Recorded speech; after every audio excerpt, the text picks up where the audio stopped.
Hack a House at its fundamentals is a 24-hour student competition. Students will receive 24-hour, we'll have 24 hours, and we'll have 3 prompts. One about construction and design, one about policy, and one about finance. Those students will then come up with an idea with the team of students and think through problems and solutions. They'll talk to industry experts, and then we'll pitch those live to a series of judges. Um, we'd like to, oh, there we go. This year, we've had a great number of students that have participated in Hack a House from across the US.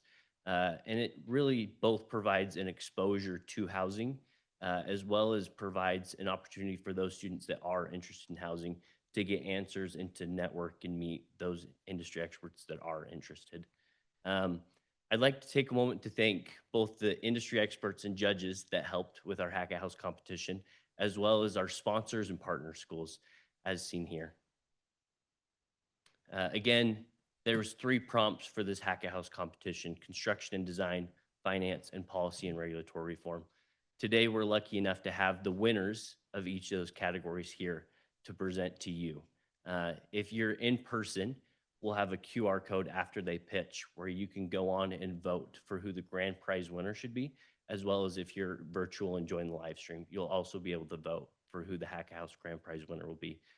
The grand prize winner will receive a check of $5,000, with the other winning teams of their prompt receiving $3,000. So with that, we'd like to recognize our first team. It will be the construction and design category, 1 block away from Harvard University. Thank you.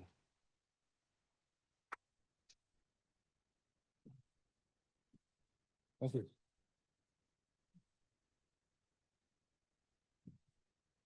Hi, we are Team 1 Block Away, here to present Neighbor Core, a new housing typology for affordable and social living. We are proposing an alternative housing typology to fill the unmet need for emerging household types. Our proposal responds to a shift in the population pyramid, which shows an increase in younger demographics, as well as an increase in the number of empty nesters. Homes are typically designed to suit the nuclear family household, yet the nuclear family household is no longer the dominant living arrangement. More than 81% of households represent an alternative structure. These include a 4-fold increase in multi-generational households since 1970s and an increase in single-family occupancies. We look forward to sharing with you an alternative housing typology that will serve these emerging household types. Our solution proposes a prefab core surrounded by 4 units that fit into the scale and context of a single-family home. These 2 units on each floor maximize value per square foot by storing support program in the core and utilizing a shared kitchen. This shared kitchen further distinguishes our proposal from a typical fourplex by offering opportunities for social interaction while allowing the 2 units to be combined to support generational living or family expansion. Looking at the typical plans, the stairs, bathrooms, and laundry are all located in the core, allowing us to build and permit the most systems-intensive components of the building in the controlled conditions of a factory. So we see this prefab core more as a product that can be utilized by home builders around the nation. And we also take a more hybridized approach in which the rest of the units and the exterior of the building can be stick-built on-site around the prefab core. This was really important to us because we wanted to make sure the union workers and laborers are not cut out of the building process, which is often a big critique for many fully prefabricated homes. And this would also help with community buy-in wherever these homes would be located. In addition, we wanted to make sure that this core could fit in a typical flatbed truck, so that was more of our constraints, and that would help reduce transport costs.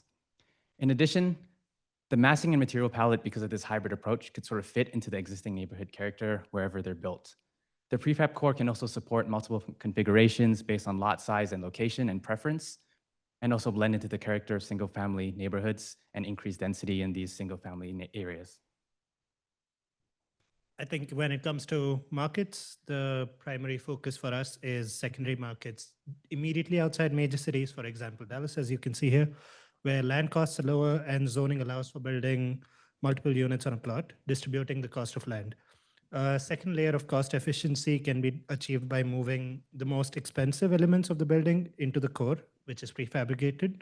And then that gets us around saving of like 15% compared to an on-site build fully.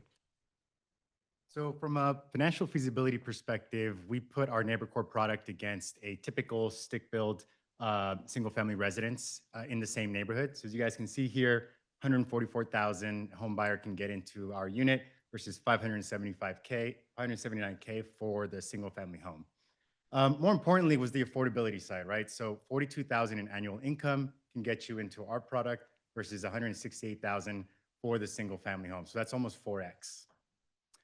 We wanted to sort of follow the progressive policy trends. And so we looked at cities like Dallas who've just recently passed the ability to do 8 units on a single family lot, utilizing residential building code. We also did a sort of scalability study right here. We're showing the top 3 prefab manufacturers. You guys can see they're kind of clustered in the areas that we want to hit. So we're looking to really leverage existing facilities, logistics, and infrastructure to really scale this out. Thank you for listening. Looking forward to talking to all you guys. Thank you. Thank you.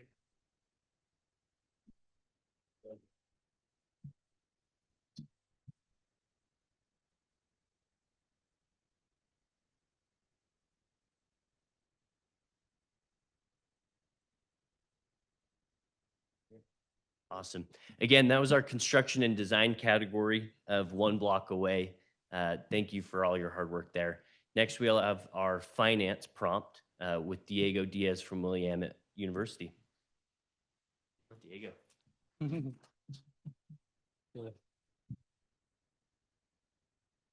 I share a house with 5 other students because it's the only way I can afford rent. Today, the American dream is more like a fairy tale. Just 15% of renters can afford home ownership. Why? Oh, this is not my presentation. Yeah, I might be giving, let me start over with that. Thank you, that's a bit better. As I was saying, I share a house with 5 other students because it's the only way I can afford my rent. Today, the American dream is little more than a fairy tale. Just 15% of renters can afford home ownership. Why? Smaller and more affordable homes used to be 70% of all new construction. Today, they're less than 7. The starter home is extinct, and the barrier to entry is sky high. But what if, in the same way that I do with my roommates, we could collaborate to make home ownership a reality? That is how Picket revolutionizes home ownership, and by building the American dream together. We are seizing the opportunity of fresh middle housing reforms that are exploding in popularity, as well as new but underutilized policy that combine into our cost advantage for scalable cottage clusters. In the epicenter of the cottage trend, our pilot launches in Oregon because of our governor's bill that takes effect on New Year's. That empowers us to build 6 units on every single family lot. This bill means no impact fees, no parking minimums, no public hearings or barriers to prefab. That's huge. With this, we build cottage homes for 42% less than the median listing. But what is holding others back? Developers want to build them, but financing is fickle. The novelty means few banks have serious offerings, but that industry challenge leaves the first mover advantage laying in our laps. Enter Picket, the only turnkey cottage court solution on the entire market.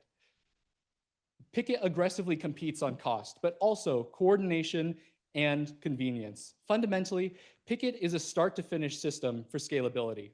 Here's how it works. We match 6 buyers to the perfect site, connect our developers and lenders together, then guide the stack through construction, earning loan broker fees and developer referrals on every project. Imagine you're a kindergarten teacher making $60,000 a year. When you set preferences, you list proximity to the best schools, a high walkability score, and social mobility as your top priorities. Picket's algorithm cross-references MLS, then curates the best matches into the Picket Index, which recommends prime build sites based on your preferences. When 6 clients confirm the same site, you collaborate with one of our developers and look through pre-permitted ADU plans. It's like picking your home out of the Sears catalog.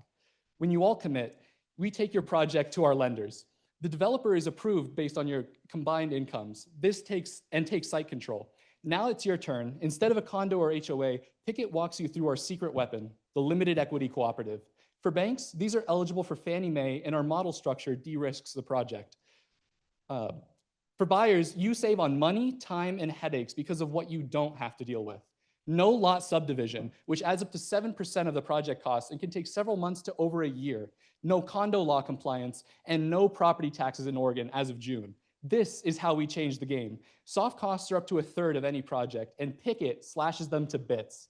Since we're playing limbo, the labor shortage is a scourge on this industry, and prefab brings hard costs as low as we can go.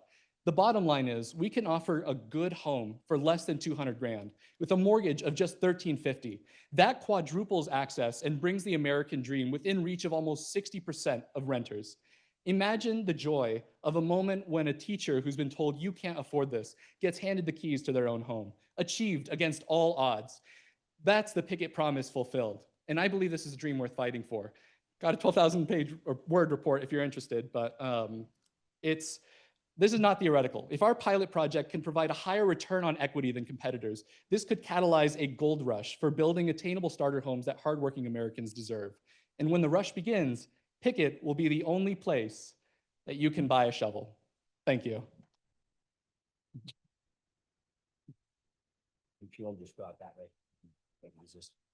Awesome.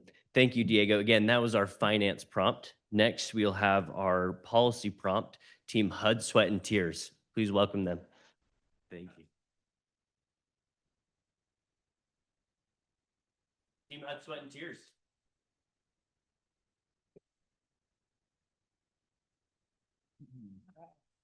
Hello, everybody. We are HUD, Sweat, and Tears from the University of Utah, and this is our Hometown Stability and Improvement Program. So today we will be going over the problem, our solution, and how our solution has real-world potential. And I will leave the rest to my amazing team. What is one of the biggest barriers to building missing middle housing in high-cost areas? Is NIMBYism.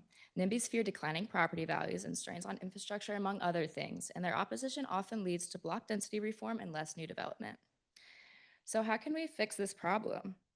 Our solution is the Hometown Stability and Improvement Program, which uses an innovative TIF or tax financing increment model that protects homeowners, incentivizes developers, and funds community improvements. Before we fully get into our solution, I should probably explain how TIF typically works. First, an area is identified, and the state government issues bonds to fund development. These investments improve communities and, importantly, increase property tax revenue, which pays back the bonds and funds further improvements. In our case, TIF is used to finance upfront and long-term costs of increased density. So our model is called the Split TIF Fund and is divided into two different buckets. First, 35% is allocated to the Value Preservation Insurance Fund, or the VPIF, which will be used to insure homeowners against potential loss of property value because of the new development. The remaining 65% would go to the Community Investment Fund used for community improvements. The VPIF works like this. After a 5-year maturity period, homeowners are protected against value decreases from new development for up to 20% of initial value appraisal. After 10 years, the remaining funds from the VPIF transferred to the CIF. We are aware that research shows that density doesn't lower property values, but our safeguard is addressing perception and not reality. The other piece of the Split TIF Fund is the Community Investment Fund. This fund first provides developer incentives when development is needed the most. Then funds are shifted toward infrastructure and community improvements like roads, parks, and schools over time, ensuring that long-term development can happen while keeping up with infrastructure needs.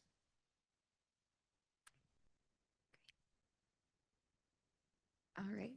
The program will unfold in 2 phases. First, the state will pass legislation requiring cities to adopt upzoning reforms to qualify for the Split TIF Fund. After 18 months, cities that have not adopted the statewide reform or the upzoning policies will lose eligibility for the Split TIF funding. So let's use Park City, Utah as an example. If a developer wants to build a cottage court in a high-cost neighborhood, but residents are concerned about an increase in traffic, the Community Investment Fund could support both the developer and improve the roads, all while the Value Preservation Insurance Fund helps ease NIMBY fears. Now we know what you all are wondering. Can our solution work in the real world? And the answer is yes. Our solution has precedent. Statewide upzoning has proven effective in states like California and Oregon, which have both ended single-family zoning to encourage missing middle housing. And TIF is a very common financing model. Our solution is also scalable. Upzoning would be incorporated in the city's existing general plan and can be replicated. Lastly, our solution is responsive. It addresses NIMBY fears instead of combating them, and it benefits homeowners, developers, and cities. Through homeowner protection, developer incentives, and local improvements, our proposal unlocks missing middle housing in high-cost areas while guaranteeing to homeowners, your community can improve and you won't be left behind. Thank you. We are HUD Sweat and Tears from your University of Utah. Thank you, and we look forward to your votes.